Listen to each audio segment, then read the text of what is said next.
Bonsoir, je m'appelle Afida, plus connue sous le nom de ma marque Afida Couture, qui se trouve juste en face du snack Petit Zeng.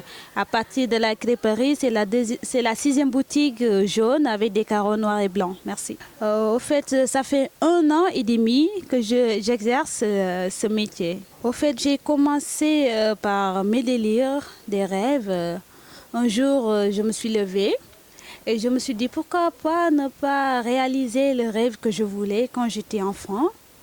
Comme je mesure pas 1,80 m pour être mannequin, et pourquoi pas finir comme styliste. J'ai choisi ce métier parce que quand j'étais gamine, j'ai entendu ma grand-mère qui me disait, quand j'étais jeune, j'ai fait la formation pour être couturière. Et une fois que j'ai eu mon diplôme, mon mari m'a dit, je ne vais pas épouser une femme qui travaille.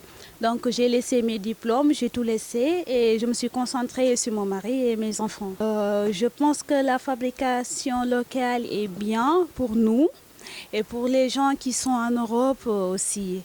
Nous, on n'a pas des machines comme en Europe, on n'est pas des robots, on est des personnes qui réfléchissent et qui peuvent faire mieux que les machines et les robots qui sont en Europe. La difficulté que je rencontre des fois, c'est que tu as confiance des fois à des filles qui viennent te dire Afida, fais-moi ceci, fais-moi cela, je n'ai pas encore d'argent.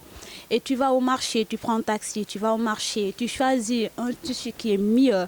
Tu viens, tu le fais et la personne te dit, ben, je ne veux plus. Les avantages, c'est d'être connu, que tes clientes soient contentes. Quand tu sors, les gens te disent Afida, Afida.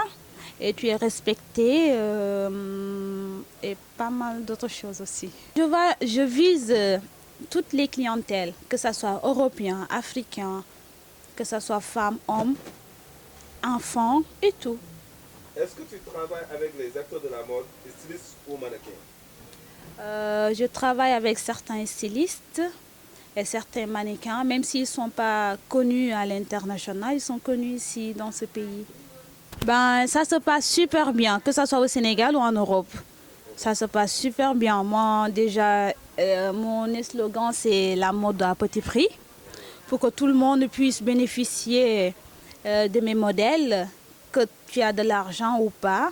Ça, c'est pas très important. Je voulais vous dire, oui, je vise l'Europe parce que cet été, j'ai exporté beaucoup de mes habits et que les Européens ont trop aimé. Donc du coup, je dois livrer des habits à Jean Lupin à Cannes, dans une boutique tenue par une Française. Et ça m'a fait très plaisir qu'une Africaine puisse convaincre des Européens d'exporter nos produits locaux, nos wax, nos molfes et beaucoup d'autres tissus locaux de notre pays. J'ai commencé, c'était la période du corona. Je me suis levée un jour et j'avais mis de l'argent de côté. J'ai dit, l'argent que j'ai mis, soit je vais acheter des trucs qui ne vont rien m'apporter. Et j'ai pensé acheter une machine piqueuse. J'ai pris un taxi, j'avais peur parce que c'était le corona, tout le monde avait peur, les nerfs étaient tendus et tout. J'ai pris mon taxi, je suis partie à Hambourg. Je ne savais rien des machines, rien du tout. Et je suis rentrée dans une boutique, ils m'ont dit que c'est là-bas qu'ils vendent les machines. Et quand je suis partie, j'ai demandé, est-ce que je pourrais avoir une machine? Et le mec m'a posé, quel genre de machine? J'ai dit, ben, c'est pour faire la couture. Et le mec voulait me vendre quelque chose qui n'est pas bien. J'ai dit, moi je veux quelque chose que personne n'a jamais utilisé, comme ça je ne vais pas tomber en panne, comme je ne connais rien et je débute. Je l'ai acheté, je l'ai amené chez moi. À 3 heures du matin, je regardais sur YouTube, j'essayais de faire des choses. C'est comme ça l'idée m'est venue comme ça. Mon premier défilé, c'était au Petit Zeng.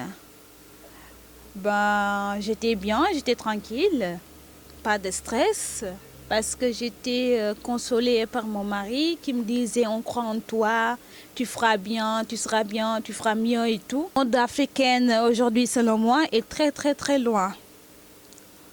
La mode africaine peut plaire jusqu'en Europe.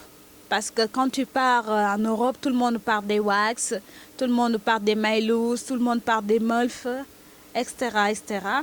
Donc, on sera surpris grâce au talent qu'il y a au Sénégal, grâce aux tailleurs, aux couturières, à leur imagination. Ça dépasse loin, loin, loin, loin, loin. Comment